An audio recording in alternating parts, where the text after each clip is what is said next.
All right. Well, it was a bit of a last minute decision to watch the title fight between Valentina Shevchenko and Alexa Grasso, but very glad I did it. It was the best fight I've seen in the flyweight division in its existence. The fight ends with a very controversial draw. So I want to talk through each round, what I saw, how I scored it, how I feel about the decision, and a couple of thoughts on Shevchenko's ringside manner. Um, this was a head scratcher going in. Like Shevchenko had been so dominant for so long, and on paper still felt like far above, but have just seen so many times in the sport. Like they're on top of the world until they're not, until that one loss, and they never get back to that spot. And some people just seem to get other fighters' numbers, and it was really hard to know if that was the situation, considering the age and the mileage of Valentina Shevchenko. Like, this is someone who had a lot of fights before even like entering the world of MMA. Um, but you did feel like the versatility and skill was still there. And in the first round, you really saw that. Um, you saw more intent, you saw more snap and ferocity. It normally looks like she's point fighting more. And I thought Grasso did okay on the feet, but Shevchenko took it fairly clearly. Then the second round was where it got interesting, because Shevchenko, I think for the first time at flyweight, if not in all UFC, I don't remember off the top of my head if Amanda Nunes dropped her, but I don't think she did. Alexa Grasso catches Shevchenko flush, drops her, and follows up with some really ferocious knees in the clinch. And for the first of several times, I thought the fight might get stopped right then and there and that the damage might accumulate. A lot of credit to Shevchenko for getting out of it. And I'll get back to this a couple times, but like the thing that did her the best in this fight was the takedowns, because even though she was technically a little more sound and strategic than Grasso, Grasso just had more pop and more strength and was doing more damage with her shots. So she was able to take 3 or 4 to land 2 good shots. And then Shevchenko was the one backing up, the one wearing more damage. And that was leading to then more strikes for Grasso. And if it wasn't for the takedowns of Shevchenko, I think the fight would have snowballed in Grasso's favor. But when it looks like she might be really in trouble, she was just able to blast these lightning quick double legs.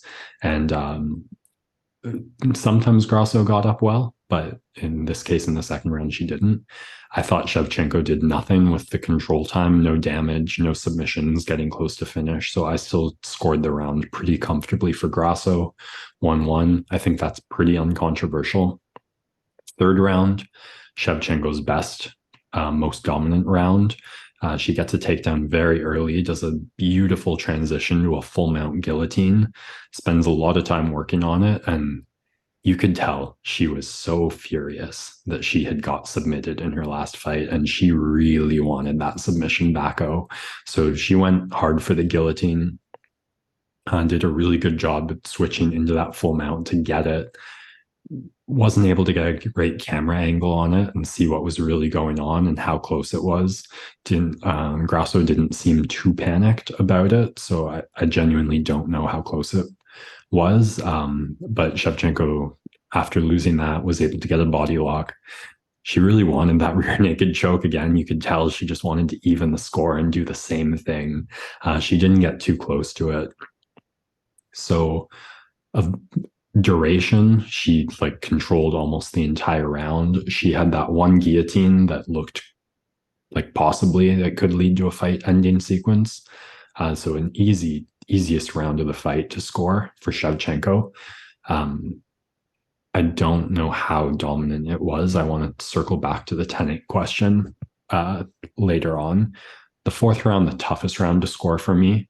I thought Shevchenko, it looked mostly like the first round where she was just landing a little more, doing a little more defensively, even though Grasso was landing more damaging shots. There weren't just a few too few of them for me to feel like it was going Grasso's way. And then Shevchenko, just with a little error, a little blooper, gets into a clinch situation and tries to turtle on the ground to make the knees to the head illegal, but just puts her hand down, doesn't get enough points of contact, which that's not how the knees are still legal. And for the second time, I thought the fight might be over with Grasso getting a finish. She landed 4 or 5 really vicious knees.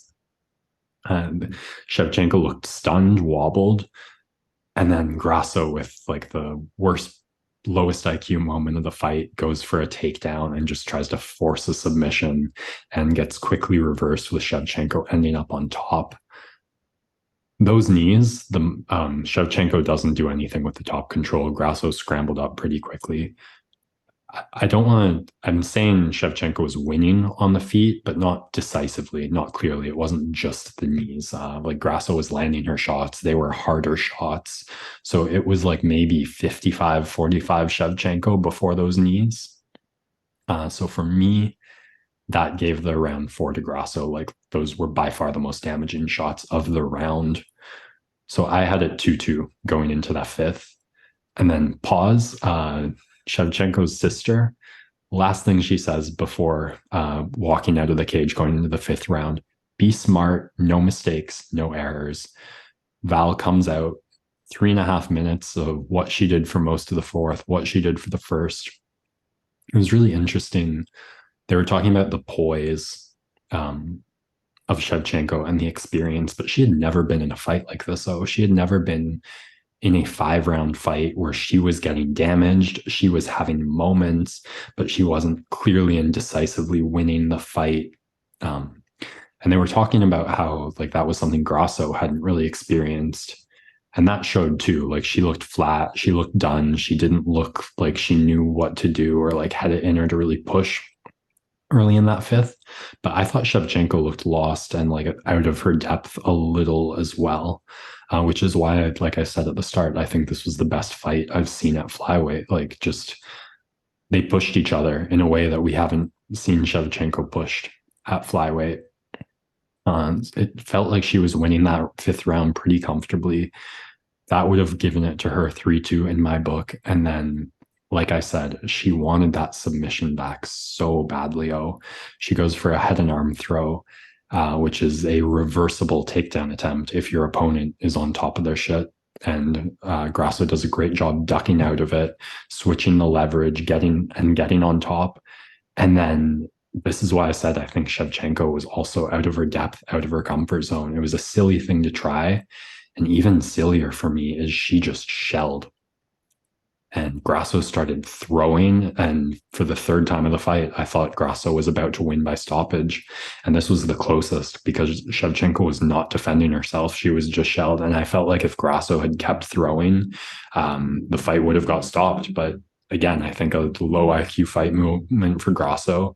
And she starts chasing the rear naked choke. Maybe she's just out of gas and simply cannot continue to throw.